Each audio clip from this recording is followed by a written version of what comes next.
An introduction to Japanese paradise gardens. Hello and welcome to Videojug.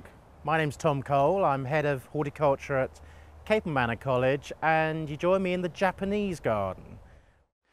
Every paradise garden should have one of these lovely arching steeped bridges. The whole theme of this bridge is really to draw you up onto the centre, get you thinking about the garden, and I have to say this is a garden which is high maintenance.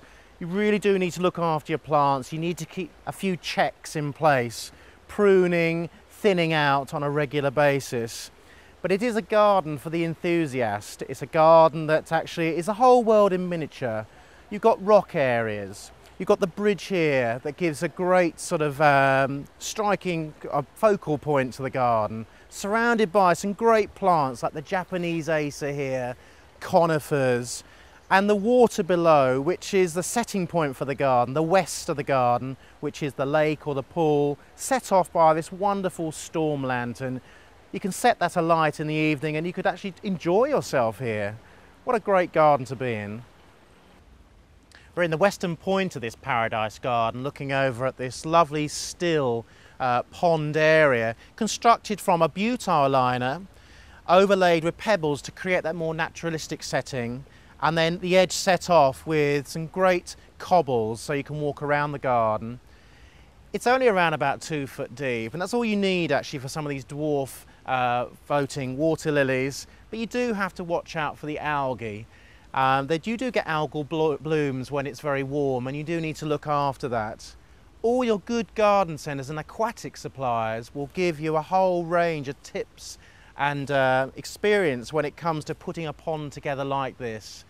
This is a garden that has water moving through, so it has an element of sound.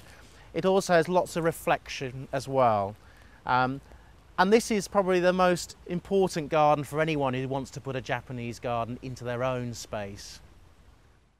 Paradise gardens have great structure, using plants such as this bamboo, which is evergreen, and creates great sound as the wind passes through it. It naturally sheds some leaves, but in fact you just rake those off. You have to be careful though. Pick a bamboo that doesn't become too invasive. Check out your garden centres and your good grass and bamboo suppliers for those. You've also got things like weeping larch, a really good traditional plant used in Japanese and also Chinese gardens. This is a great plant. It's not evergreen, but it gives you good yellow colour in the autumn before all its needles drop to the ground. I suppose one of the best plants to have would be the acer. Here, the Japanese acers, there's numerous numbers in this garden. Here you've got a plant here which is very broad in leaf, and the reason you're growing it is because it has excellent colour in the autumn and winter before it loses its leaves.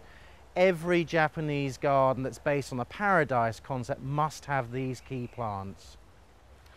Another feature in a paradise garden is also the huge number of grasses you can use. This is a lovely grass, striped, it's often called the zebra grass.